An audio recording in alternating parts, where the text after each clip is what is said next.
Hi, good morning, and very warm welcome to all of you all in the class. It's 8 a.m., and you can't expect my better voice today. So, let's see if everything is working fine. Yes, it is. All right. Okay, so good morning all over again. And today we are going to do job application. Literature हमने complete कर लिया है and we are towards completing writing portion. आज probably हम पूरा writing portion भी complete कर लेंगे क्योंकि right after this class we have article वाला class and then we have report वाला क्लास. उसके साथ हमारा राइटिंग पोर्शन कंप्लीट हो जाएगा. तो अभी अच्छा एक और चीज़ बहुत अच्छा ये है कि I decided why not take a quick quiz.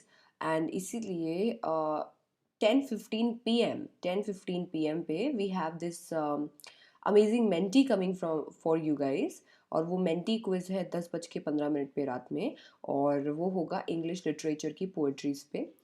तो जो भी हमारे क्लास 12th में है, तो you can definitely expect good questions. So you can always do that. And okay, Shivanshu, very good morning, यार. बहुत जल्दी उठ गया. Good morning, everyone. Good morning, Somi. Good morning, Aman. All right. Don't worry. It's just for a few days. Don't worry.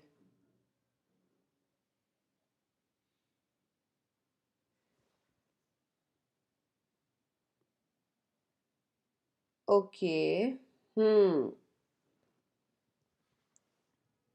All right. All right. All right. So आज हम job application करने वाले हैं, तो फटाफट से स्टार्ट करें. Good morning. Good morning. You guys literally wake up, yaar. So that's so amazing, yaar. Okay. All right. So first of all, to begin with, let me just tell you that you have this golden opportunity to study with top educators of India on this one platform called Unacademy. So you can consider taking Unacademy Plus because you can learn live from the comfort of your home, no matter how hot it is or cold it is. You get unlimited access to all the courses. You get exhaustive coverage of the entire syllabus, so you just don't need to ऐसा नहीं है कि आपको ऐसा सोचना पड़ेगा कि ये सिलेबस कंप्लीट होगा या नहीं होगा. We have got you covered. Regular outlining sessions, so your comments will not be ऐसा ignored. Live test series, study material in PDF format. You love my notes here, right? So you can download them too on Plus. Answer writing session, mentorship and guidance. Then you have this, यहाँ पे आपको इतना सारा content मिलता है, जैसे कि daily practice section, weekly mock test series, live quizzes, ask a doubt feature, daily MCQ test series और सब्जेक्टिव टेस्ट सीरीज. सो सिर्फ पढ़ने से कुछ नहीं होगा, समझे क्या? सो सिर्फ और सिर्फ यूट्यूब पे स्पेशल पे या प्लस पे पढ़ने से कुछ नहीं होगा. आपको लिटरली लिख के देखना पड़ेगा और फिर आपको ये देखना पड़ेगा कि आप जो भी पढ़ते हो वो आप वर्ड्स में कन्वर्ट करके और अच्छे मार्क्स स्कोर कर सकते हो या नहीं. इसके लिए आपको प्लस हेल्प करेगा. अगर आप चाहो तो आप आइकॉनिक सब्सक्रिप्शन भी ले सकते हो. लास्ट कुछ मंथ्स आपके पास बचे हैं, आपको भी पता है और मुझे भी पता है कि पैंडमिक की वजह से आपका पढ़ाई कितना ज़्यादा सफ़र किया है. तो इसीलिए अभी हमको क्या करने का है, अभी हम लोगों को थोड़ा सा फोकस करने का है किसके ऊपर, अपनी पढ़ाई के ऊपर अनअकैडमी की हेल्प से. सो यहाँ पर आपको पर्सनल मेंटोर मिलते हैं, लाइव डाउट सॉल्विंग मिलता है, वीकली रिपोर्ट मिलता है, पेरेंट कनेक्ट मिलता है, स्टडी प्लानर मिलता है और सारा बेनिफिट मिलता है प्लस का. अगर आप चाहते हो तो मेरा कोड यूज़ कर सकते हो. चैम्पियंस कोड है, बहुत अच्छा कोड है, SDC18. ये कोड से दो फायदे हैं. ये कोड से यूज़ करके आप अनअकैडमी स्पेशल क्लासेस अनलॉक कर सकते हो. That means Unacademy free classes. So Unacademy free classes unlock कर सकते हो इस कोड से. ये कोड यूज़ करके आपको 10% डिस्काउंट भी मिल सकता है प्लस और आइकॉनिक सब्सक्रिप्शन पे. सो ये था वो चमत्कारी कोड. आपको अगर मेरा क्लासेस चेकआउट करने हैं, कोर्सेज चेकआउट करने हैं, तो मेरा प्रोफाइल का लिंक डिस्क्रिप्शन बॉक्स में है. वहाँ से आप चेकआउट कर सकते हो और ये आपका अच्छा सा कोड आप यूज़ करके और बहुत अच्छे मार्क्स कवर कर सकते हो. So this was An Academy, and I am Shipra Mishra, and we are going to study job application today. So let's start. All right. Good morning, good morning. Invitation हो चुका है. केवल 3 topics बचे हैं. एक तो था हमारा जॉब एप्लीकेशन, एक आर्टिकल और एक रिपोर्ट. सिर्फ ये बचा है. तो जॉब एप्लीकेशन अभी हम कर रहे हैं, आर्टिकल जस्ट इसके बाद कर लेंगे और रिपोर्ट भी उसके बाद कर लेंगे. तो आज में आपका राइटिंग पोर्शन कंप्लीट हो जाएगा और मैम का पिंकी प्रॉमिस भी कंप्लीट हो जाएगा. मैंने आपको पिंकी प्रॉमिस किया था कि मैं पूरा कंप्लीट करवाऊंगी और बीच में नहीं छोड़ूंगी, तो वो मैंने कंप्लीट कर दिया है. रीडिंग पोर्शन बचा है, वो भी मैं आपको करवा दूंगी. ठीक है. तो चलो, job application. What is a job application. सबसे पहले ये जानने से पहले कि जॉब एप्लीकेशन लिखते कैसे हैं, पहले ये जान लेते हैं जॉब एप्लीकेशन होता क्या है, फिर हम उसको फील कर पाएंगे. फील कर पाएंगे तो अच्छा लिख पाएंगे. तो आपको पता है, एम्प्लॉयमेंट एप्लीकेशन का मतलब होता है एक ऐसा लेटर जो आप जॉब सीख करने के लिए लिखते हो. इस ये एक्चुअली एक तरीके का ना आपका फर्स्ट इम्प्रेशन होता है एम्प्लॉयर के सामने. जॉब एप्लीकेशन के थ्रू आप क्या कर सकते हो, आप बोल सकते हो कि आप इंटरेस्टेड हो एक पर्सन के साथ में काम करने के लिए, और इसके अंदर कुछ आपका पर्सनल डेटा आएगा, जैसे कि आपका name, address, qualification, experience etcetera. तो अगर आप अच्छी जॉब एप्लीकेशन लिखते हो तो आपके चांसेस एक पर्टिकुलर कंपनी में, ऑर्गेनाइजेशन में और ज़्यादा बढ़ जाते हैं, क्योंकि सबसे पहले आपकी एप्लीकेशन ही देखी जाती है, उसके बाद में आपको देखा जाता है. दैट मीन्स आपकी एप्लीकेशन देखेंगे. आपकी एप्लीकेशन अच्छी होती है तभी तो आपको एम्प्लॉयमेंट इंटरव्यू के लिए बुलाया जाता है. अगर आपकी एप्लीकेशन ही अच्छी नहीं हुई तो आप एम्प्लॉयमेंट इंटरव्यू तक कभी पहुंचोगे ही नहीं, और अगर वहां पर कभी पहुंचोगे ही नहीं तो जॉब कैसे मिलेगा. इसीलिए सबसे पहले हमें अच्छी एप्लीकेशन लिखनी ज़रूरी है, ताकि से आप एम्प्लॉयमेंट इंटरव्यू तक पहुंचो. अब आपको फील समझ में आ गया. हाँ. तो अभी फील समझ में आ गया है, तो अभी आगे बढ़ते हैं. अभी बायोडेटा क्या होता है. तो देखो, जॉब एप्लीकेशन में आपने अभी तक किया है, मैं अज्यूम करती हूँ कि अभी हम जनवरी में हैं, तो आपने एक आध क्वेश्चन तो किया ही होगा, प्री बोर्ड्स भी हो गए हैं आपके. तो हम अज्यूम कर लेते हैं कि आपको थोड़ा कुछ तो इसके बारे में पता है. तो वो जो बायोडेटा आप जॉब एप्लीकेशन के एंड में बनाते हो, उसका क्या मतलब है. वो बायोडेटा का मतलब ये है कि वो एक एक स्नीक पीक होती है एक पर्सन की लाइफ के अंदर. क्योंकि हम एक इंसान को एम्प्लॉय करने वाले हैं, तो हमें पता होना चाहिए कि वो इंसान कितना पढ़ा लिखा है, उसे कितना एक्सपीरियंस है, कौन लोग हैं जो कि उसके रेफरेंसेस, ऐसा कि कौन लोग हैं जो कि उसके बारे में अच्छे से जानते हैं, उसकी पर्सनल डिटेल, जैसे वो कहाँ रहता है, मॉम डैड के बारे में, डेट ऑफ बर्थ, और ये सारी चीज़ों के बारे में हमें पता होना चाहिए. मैं एक चीज़ आपको यहाँ पर बताती हूँ, like it can seem funny to you but it is actually relevant. When I check papers no, so biodata में क्या होता है, बहुत सारे बच्चे ऐसा बायोडेटा लिखते हैं ना एज इफ मैट्रिमोनियल बायोडेटा लिख रहे हैं. बॉस, यहाँ पर शादी नहीं हो रही है. याद रखने का है, ये शादी वाला लेटर नहीं है. ये लेटर जॉब एप्लीकेशन वाला है. तो इसके अंदर ना वो मैट्रिमोनियल वाला बायोडेटा, हाइट और वेट नहीं लिखने का है. ठीक है. मैंने देखा है, ये बायोडेटा का नाम देखते ही बच्चे ऐसा मस्त बायोडेटा लिखते हैं ना, वो नहीं लिखना है कि कॉम्प्लेक्शन, हाइट, वेट, ये नहीं लिखना है. वो मैट्रिमोनी होता है, वो मैट्रिमोनियल बायोडेटा है. ये मैट्रिमोनियल वाला नहीं है, ये जॉब एप्लीकेशन वाला एक तरीके का रेज्यूमे है. सो ऐसा है. ठीक है. विद दैट बीइंग सेड, इतना अच्छा बात आपको बताया है मैंने, इसी बात पे फटाफट से वीडियो को लाइक कर दो और आ जाओ जॉब एप्लीकेशन के फॉर्मेट पे. तो जॉब एप्लीकेशन का फॉर्मेट देख लेते हैं. जॉब एप्लीकेशन में 2 पार्ट्स होते हैं. एक पार्ट होता है जिसके अंदर हम एक जिसको हम कवरिंग लेटर बोलते हैं. कवरिंग लेटर ही है जो कि हमारा लेटर होता है, जॉब एप्लीकेशन होता है. और उसके बाद में इसका दूसरा फॉर्मेट होता है बायोडेटा या सीवी, है ना. अब अगर हम बात कर लेते हैं, ओके, ऑल राइट, अगर हम बात करते हैं कवर लेटर के बारे में, तो कवर लेटर का क्या फॉर्मेट होगा. सबसे पहले आएगा sender's address.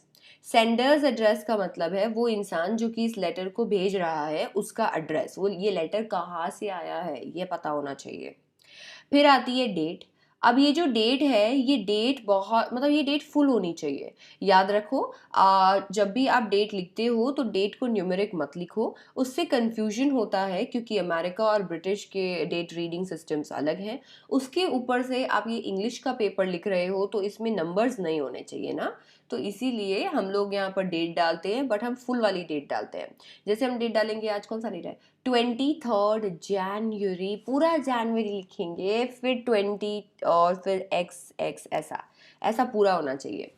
Receiver's address, receiver's address का मतलब है वो एक इंसान जो कि इस लेटर को पढ़ेगा, जिस इंसान को ये लेटर मिलेगा उसका क्या एड्रेस है। ये पोस्टल कंसर्न्स के भी काम आता है। जब भी आपने अगर कोई लेटर देखा होगा, जैसे अभी तो आज सच आपके पास में लोगों के लेटर्स नहीं आते होंगे, बट आई एम श्योर आपके पास कंपनीज या ऐसा कुछ मेल्स वगैरह ज़रूर आते होंगे।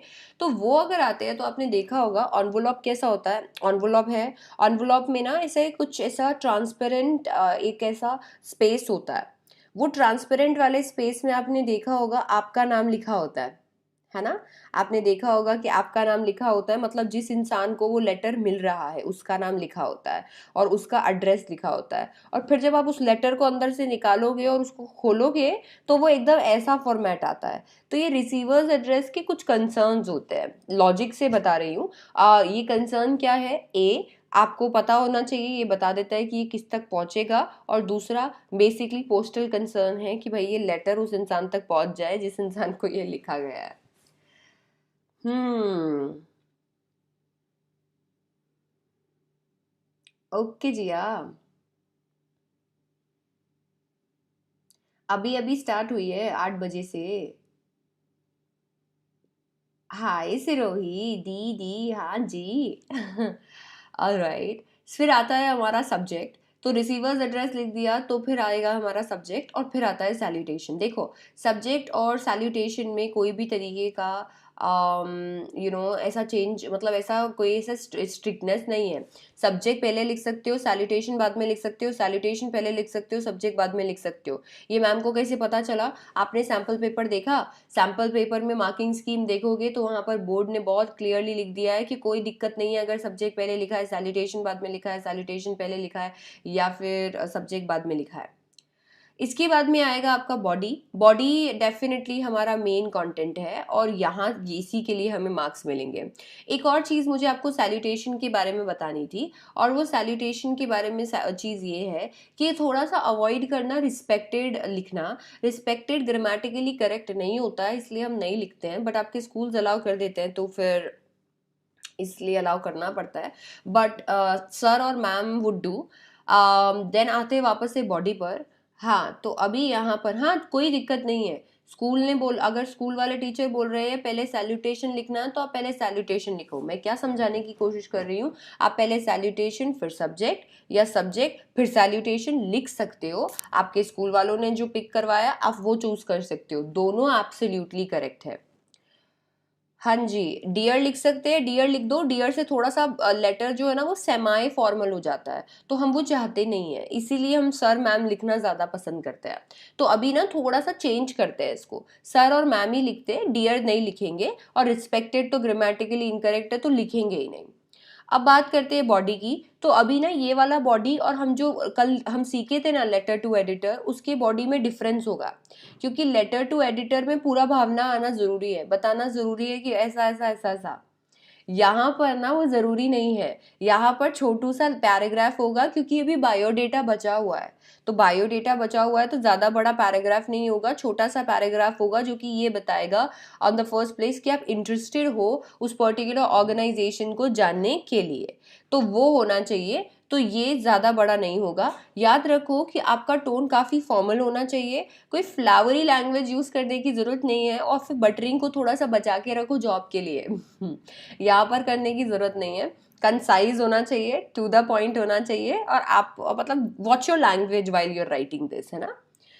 तो ये है हमारा जो कवर पेज है उसका बॉडी। अब बॉडी का अगर आप अभी भी ये सोच रहे हो कि मैम हम लोग कैसे लिखे बॉडी को, अभी भी नहीं समझ में आ रहा है, तो मैंने बॉडी को 3 पैराग्राफ्स में डिवाइड किया है। अब ये 3 पैराग्राफ्स देख लेते हैं कौन कौन से हैं। Good morning, good morning. Alright, paragraph 1 जो है इसके अंदर आपको यहाँ पर मेंशन करना होगा सोर्स। अच्छा, यहाँ पर आपको सोर्स मेंशन करना होता है कि आपको कैसे पता चला कि हमारे पास वैकेंसी है। तो आप ऐसा लिखोगे कि ठीक है, मुझे एडवर्टाइजमेंट से पता चला न्यूज़पेपर में, ऐसा। तो अभी आप यहाँ पर क्या करोगे, सोर्स मेंशन करोगे कि मुझे एडवर्टाइजमेंट से पता चला और अभी मेरा इच्छा है कि मैं आपके ऑर्गेनाइजेशन में अप्लाई करूँ। फिर पैराग्राफ 2 में आओगे और यहाँ पर आप अपने क्वालिफिकेशंस, अचीवमेंट्स, प्रीवियस एक्सपीरियंस, अपने स्ट्रेंथ, इनके बारे में आप बताओगे। बेसिकली आप आंसर करोगे how are you the perfect candidate for the job वाले क्वेश्चन को। बट यहाँ पर ज़्यादा डिटेल नहीं देना है, क्योंकि डिटेल अभी हमारा इसी सारी चीज़ों का कैसा आए, कहाँ पर आ जाएगा, बायोडेटा में आ जाएगा। तो पैराग्राफ सेकंड में आप क्या आंसर करोगे, आप आंसर करोगे कि तुम परफेक्ट क्यों हो जॉब के लिए। आपको अभी अभी बताया था ना, जॉब एप्लीकेशन फर्स्ट स्टेज होता है। अगर एप्लीकेशन ही पसंद नहीं आई तो आपको एम्प्लॉयमेंट इंटरव्यू के लिए बुलाएंगे ही नहीं। इसीलिए एप्लीकेशन पसंद आनी जरूरी है। तो अभी आपको यहाँ पर ये फोकस करना है कि आप क्यों परफेक्ट हो जॉब के लिए। जब आप इस क्वेश्चन को अच्छे से आंसर करते हो सेकंड पैराग्राफ में, तो आपके एम्प्लॉयमेंट इंटरव्यू के चांसेस बढ़ जाते हैं। याद रखना, ये आप जो भी आप लिख रहे हो वो काफ़ी टू द पॉइंट और क्लियर होना चाहिए। और कोशिश करना कि वो बोस्टफुल ना हो। बोस्टफुल मतलब फेंकना मत ज़्यादा, ऐसा ना मेरे को स्विमिंग भी आती है, मेरे को टेनिस भी आता है, ये भी आता है, ये भी आता है, ऐसा सा। फिर इसके बाद में बाई चांस ऑर्गेनाइजेशन ने कुछ ऐसा ऑर्गेनाइज किया जिसके अंदर स्विमिंग और ये करना हुआ, तो यूल बी लाइक मेरे को कुछ नहीं आता है।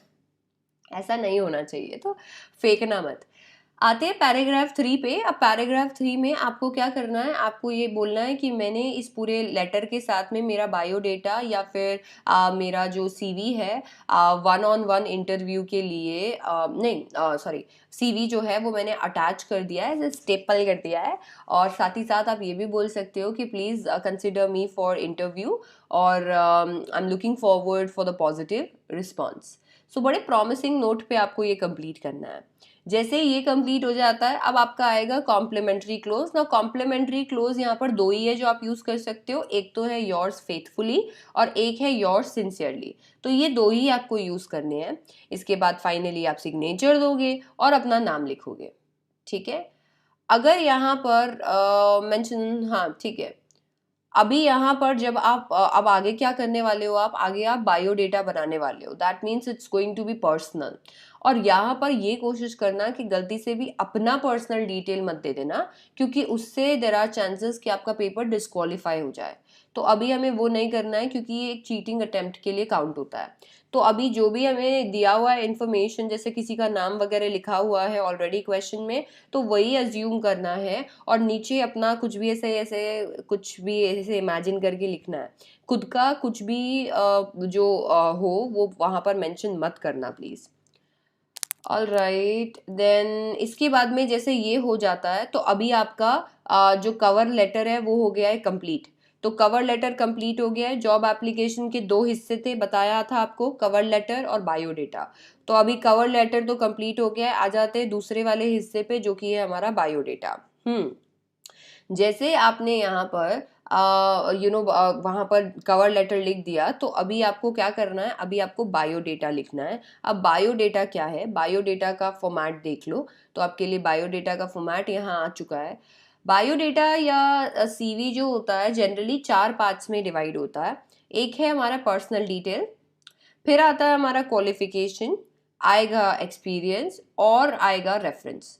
तो ये 4 पार्ट्स में डिवाइड होगा। पहले आप पर्सनल डिटेल्स दोगे, अपने क्वालिफिकेशन के बारे में बताओगे, एक्सपीरियंस के बारे में बताओगे और फिर रेफरेंसेस के बारे में बताओगे। सो अभी हम अगर देखें तो इसका फॉर्मेट कैसा होगा, देखो। Name, father's name, date of birth expanded format में, जैसे कि मैंने आपको बताया ही है। Address, age, contact number, email ID, nationality, marital status. So basically ये तो आपका पर्सनल आ गया। आपका नाम आएगा, आपके फादर का नाम आएगा, आपका डेट ऑफ बर्थ आएगा, एड्रेस आएगा। एज ज़रूरी है, क्योंकि बहुत सारे ऑर्गेनाइजेशन में कुछ एज को लेके कुछ ना कुछ रूल्स बने हुए होते हैं। तो एज आप मेंशन करोगे यहाँ पर। कॉन्टैक्ट नंबर और ईमेल आईडी, क्योंकि हम आपको कॉन्टैक्ट भी तो करना चाहेंगे ना, तो वो हम लोगों को, हाँ बिल्कुल बिल्कुल, हेडिंग डालना है बायोडेटा का। कॉन्टैक्ट नंबर, ईमेल आईडी आ गया। नेशनैलिटी आपको इंडियन लिखनी होगी, नेशनैलिटी लिखना भी ज़रूरी है, ऑर्गेनाइजेशन को पता होना चाहिए क्या आपका नेशनैलिटी क्या है। मैरिटल स्टेटस ज़रूरी है क्योंकि बहुत सारे ऑर्गेनाइजेशन में उसको लेके भी रूल्स बने हुए होते हैं। तो ये आ गया हमारा पर्सनल इंफॉर्मेशन। मैं फिर से आपको वही प्रो टिप दे रही हूँ, और प्रो टिप क्या होगा? प्रो टिप ये है कि ये जो लेटर आप लिख रहे हो, ये जो बायोडेटा आप बना रहे हो, ये बायोडेटा ऑफिशियल पर्पस के लिए है, मैट्रिमोनियल पर्पस के लिए नहीं है।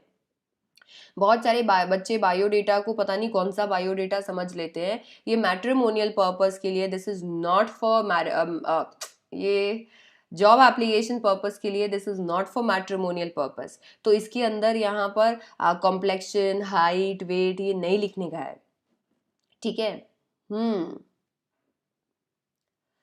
हाँ जी। इसके बाद में देखो आते हैं हम लोग क्वालिफिकेशन पे।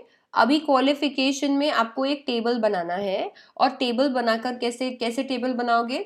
Name of the examination, name of board या university, name of the institution, year of passing और परसेंटेज। तो ऐसा आप एक टेबल बनाने वाले हो, और उसके अंदर अपने जो भी आपका क्वालिफिकेशन है मेंशन करोगे, जैसे 10th ग्रेड, 12th ग्रेड। फिर उसके बाद में एक चीज याद रखना कि क्वेश्चन में जिस चीज का रिक्वायरमेंट है, जो वैकेंसी है, उसके अकॉर्डिंग ही उसका बैचलर होना चाहिए, उसका मास्टर होना चाहिए, या प्रोफेशनल डिग्री होनी चाहिए, ठीक है। सो जैसे मान लीजिए आपको एक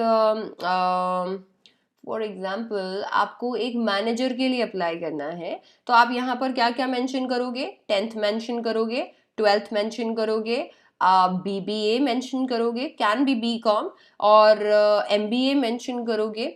ये सारी चीज़ें आप मेंशन करने वाले हो हमारे इस टेबल में। तो ये टेबल में हम ये सारी चीज़ें मेंशन करने वाले हैं क्योंकि हमें मैनेजर के लिए अप्लाई करना है। बाय चांस हमें एक इंजीनियर के लिए अप्लाई करना है, तो क्या क्या मेंशन करेंगे? 10th मेंशन करेंगे, 12th मेंशन करेंगे, बीटेक मेंशन करेंगे, फॉर एग्जांपल एमटेक मेंशन करेंगे। तो ये सारी चीज़ें हमें यहाँ पर मेंशन करनी है। तो ये टोटली डिपेंड करेगा कि क्वेश्चन में आपको अप्लाई किस चीज़ के लिए करना है। ऐसा नहीं हो कि क्वेश्चन में अप्लाई आपको मैनेजर के लिए करना हो, और आप अपना जो यहाँ पर क्वालिफिकेशन है वो बना रहे हो आपके अलग ही फील्ड से। सो वो थोड़ा सा आप थोड़ा यहाँ पे ध्यान दोगे। चलो मैनेजर तो एक बार को फिर भी कंसिडर किया जा सकता है, बट अगर बाई चांस मान लीजिए आप इंजीनियर की पोस्ट के लिए अप्लाई कर रहे हो और आपने कर रखा है BA, बाई चांस आप BA लिख देते हो यहाँ पर, तो वो थोड़ा सा प्रॉब्लमेटिक हो जाएगा, उसका ध्यान दीजिएगा। तो जैसे ही आपने क्वालिफिकेशन का ये वाला टेबल बनाया है, तो अब हम आगे चलेंगे, और यहाँ पर हम लोग क्या करेंगे? वर्क एक्सपीरियंस लिखेंगे। वर्क एक्सपीरियंस आपको इमेजिन करना होगा कि मैं कितना एक्सपीरियंस लिखूं। ज़्यादा एक्सपीरियंस मत लिखना, ऐसा ऐसा जैसे कि 3 4 5 साल का एक्सपीरियंस आप लिख सकते हो, क्योंकि आप इमेजिन कर रहे हो यहाँ पर, तो आप 3 4 5 साल का एक्सपीरियंस लिखोगे, और उसमें उसके साथ साथ में ऑर्गेनाइजेशन, जिस भी ऑर्गेनाइजेशन में आपने काम किया था वो भी मेंशन कर दोगे कि ठीक है मैंने इस ऑर्गेनाइजेशन में काम किया था।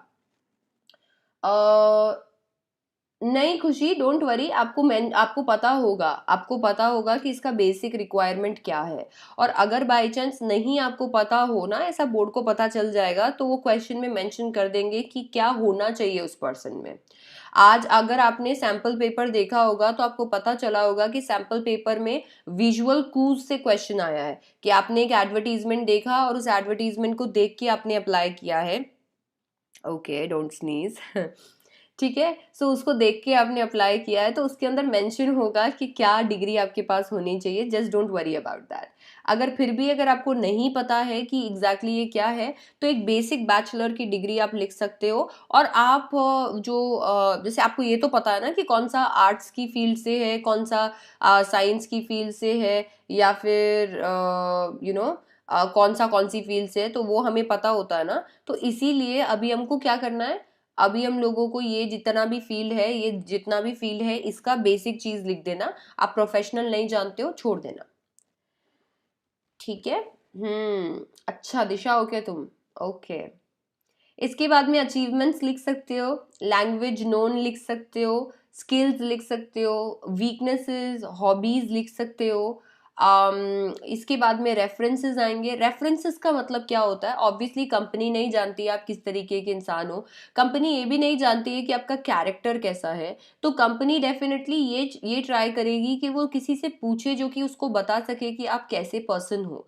तो इसीलिए आप यहाँ पर अपने बैकग्राउंड चेक के लिए या एक थॉरो चेकिंग के लिए रेफरेंसेस लिख सकते हो। अब ये जो रेफरेंसेस है इसमें किन्हीं भी दो लोगों का नाम लिखोगे और उन दो लोगों का नंबर लिख दोगे। फिर कंपनी क्या करेगी, कंपनी उनको कॉल करके पूछेगी, ओ अच्छा ये कैसा है, तो फिर वो बोलेंगे बहुत अच्छा है, तो फिर वो ऐसा कंपनी को थोड़ा सा तसल्ली आ जाएगा। तो रेफरेंस में कोई भी दो नाम इमेजिन कर लेना, उन दो नाम का कोई भी दो नंबर इमेजिन कर लेना और बात खत्म। फिर आपको क्या करना है, एक डेक्लेरेशन देना है। डेक्लेरेशन में नीचे लिखोगे कि जो भी इंफॉर्मेशन मैं यहाँ पर दे रहा हूँ वो इंफॉर्मेशन मेरी बेस्ट नॉलेज तक एकदम सही है, और साइन कर दोगे।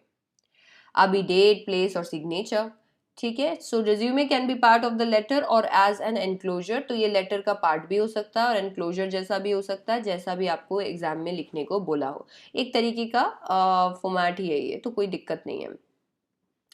अगर हम देखें तो यहाँ पर कुछ टिप्स हैं जो कि मैं आपके लिए लेके आई हूँ, जैसे कि आप अपने ग्रामेटिकल एक्यूरेसी को प्लीज चेक कीजिएगा, क्योंकि एक्सप्रेशन में इसके मार्क्स होते हैं। लाइंस आप पैराग्राफ के बीच में एडिक्वेटली छोड़ सकते हो, इससे प्रेजेंटेशन अच्छी होती है। आप मेन पॉइंट्स को अंडरलाइन करके आ सकते हो। आपका प्रेजेंटेशन बहुत इंपॉर्टेंट है, तो जहाँ पे भी आप लाइंस यूज करना चाहो वहाँ कर सकते हो। आप ज़्यादा लेटर पढ़ सकते हो, आपको अच्छा आइडिया लगेगा, तो अगर आप चाहो तो आप गूगल कर लो एंड गूगल पे 2 3 4 लेटर्स पढ़ के देखो। आपको अपनी खुद की जो पर्सनल डिटेल्स है वो कभी भी मेंशन नहीं करनी है। आपको एक पूरा फॉर्मेट फॉलो करना है जो मैंने आपको बताया है। शॉर्ट फॉर्म्स और स्लैंग्स का यूज बिल्कुल मत करना, और अपनी वर्ड लिमिट को बिल्कुल भी एक्सीड नहीं करना है। ओके, अभी यहाँ पर मैं आपको एक आइडिया दे देती हूँ, एक एग्जाम्पल दे देती हूँ कि किस तरीके से आपको ये लिखना है, तो आपको आइडिया लग जाएगा कि जो भी मैम ने बताया वो जब लिख के तैयार होता है तो कैसा दिखता है। Subal Vidya public school Bhilai urgently requires a post graduate teacher to teach political science. ना ये पॉलिटिकल साइंस का टीचर है, दैट मीन्स इसका ग्रेजुएशन कैसा होना चाहिए, आर्ट्स में होना चाहिए, ठीक है। तो अभी हम लोगों को यहाँ पे एक जॉब एप्लीकेशन तैयार करना है, तो चलो फिर तैयार कर लेते हैं। तो सबसे पहले तो हम लिख देते हैं हमारा सेंडर्स एड्रेस, हमने लिख दिया है सेंडर्स एड्रेस। आ गया है हमारा डेट, तो डेट लिख दिया है हमने। फिर आया है हमारा receiver's address, the principal Bal Vidya public school Bhilai. Subject आ गया है application for the post of post graduate teacher. Sir ma'am हमारा सैल्यूटेशन आ गया है। यहाँ पर देखो बॉडी क्या है, in response to your advertisement, जैसा मैम ने बताया पैराग्राफ वैसा ही चल रहा है ये। In response to your advertisement in Bhilai Express dated February, for example, for the post of of a political science teacher in your renowned school, I wish to offer my candidature. यहाँ पर बहुत अच्छी चीज़ ये है कि अगर आपका इंग्लिश वीक है, आपको यहाँ पर थोड़ा सा ऐसा लगता है कि ma'am I don't want to waste my time thinking about anything, then you can always go through this. Like आप चाहो तो मस्त एकदम ये छोड़ सकते हो, ठीक है, ये मतलब मस्त एकदम ये चूज कर सकते हो और ये का ये लिख के आ सकते हो, बस फिल इन द ब्लैंक्स कर लेना। जैसे जो भी पोस्ट है वो बस वो चेंज कर लेना, कुछ कुछ चीज़ें आप यहाँ से याद करके और फिर भी लिख सकते हो, ठीक है। मैम इंग्लिश का मैराथन करिए ना, जी बिल्कुल कर देते हैं। ऑल राइट, आपने कहा तो अब हम कर ही देंगे पक्का। इसके बाद में आप लिखोगे I am enclosing a copy of my biodata for your perusal and kind consideration. I'm available for the interview on any day of your convenience. If given a chance to serve you, I assure you that I shall work with utmost sincerity and dedication up to your satisfaction. सो ये कुछ ऐसे lines है जो कि आप कोई भी तरीके का आपका पोस्ट हो तो आप इन लाइंस को ऐसे का ऐसा लिख सकते हो, इसीलिए मैं आपके लिए ये एग्जाम्पल लेके आई थी। आप मस्त इसका स्क्रीनशॉट ले लो और इस एग्जाम्पल को रट लो। अगर बाई चांस आपको लगता है कि नहीं मैं नहीं लिख पाऊंगा तो आप इसको रट भी सकते हो, और इसके बाद में ना जहाँ जहाँ पर पोस्ट का या फिर ऐसा कुछ है बस वो खाली है तो वो आप अपने क्वेश्चन के हिसाब से फिल कर देना। थोड़ा सा कॉपी करने में भी ऐसे अक्ल का इस्तेमाल करना है। और ये करने के बाद में थैंक यू, योर्स फेथफुली, नाम दे दिया और नीचे लिख दिया है एनक्लोजर बायोडेटा, मतलब मैंने इसके साथ में मेरा बायोडेटा एनक्लोज किया है। ये देखो यहाँ पर बायोडेटा आ गया, नेम आ गया, फादर्स नेम आ गया, डेट ऑफ बर्थ, एड्रेस आ गया, फोन आ गया, ईमेल आ गया, मैरिटल स्टेटस आ गया, एज आ गया, नेशनैलिटी आ गया। अकेडमिक क्वालिफिकेशन यहाँ पर देखो, जो अकेडमिक क्वालिफिकेशन है, अच्छा स्माइल करूँ क्या, स्क्रीनशॉट लेना है, ओके ये लो ऑल राइट। हाँ हम लोग करेंगे, डोंट वरी, मैराथन भी करेंगे, सैम्पल पेपर भी आपको सॉल्व करवाएंगे। सो अकेडमिक क्वालिफिकेशन यहाँ पर टेबल में नहीं है, बट मैं आपको यही एडवाइस करूंगी कि प्लीज़ टेबल में लिखिएगा। तो स्ट्रेंथ आ गए, आपका हॉबीज़ आ गया, रेफरेंसेस आ गए। सो ये आने के बाद में हम लोगों ने क्या कर देना है, नीचे डेक्लेरेशन दे देनी है। डेक्लेरेशन ऑप्शनल है, अगर आप चाहो तो आप छोड़ भी सकते हो, अगर नहीं भी करो तो भी इट्स ओके। तो ये आपका बायोडेटा है एंड ये आपका कवर लेटर है। इसके साथ में मैंने एक और क्वेश्चन आपके लिए लाया था, बट ठीक है, आपको एक ही क्वेश्चन से मेरे ख्याल से अच्छे से समझ में आ गया होगा, तो देर इज़ नो पॉइंट। तो ऐसा है, अभी आप अगर इसको अच्छे से प्रैक्टिस करना चाहते हो और बहुत सारे क्वेश्चंस आप मेरे साथ यहाँ पर प्रैक्टिस करना चाहते हो, जानना चाहते हो, तो मुझे प्लस पे ज्वाइन कर सकते हो। SDC18 मेरा कोड है, इससे आपको 10% डिस्काउंट मिलता है। अगर आप एंजॉय करते हो मेरे साथ पढ़ना, आपको जो मैं समझाती हूँ वो समझ में आता है, then you can join my SDC family on plus and I will see you guys later. Later that means 1 minute में आती हूँ, ठीक है, 1 मिनट में आती हूँ और स्टार्ट करती हूँ आर्टिकल, ठीक है, आर्टिकल वाले वीडियो पे ज्वाइन कर लो। I will see you there.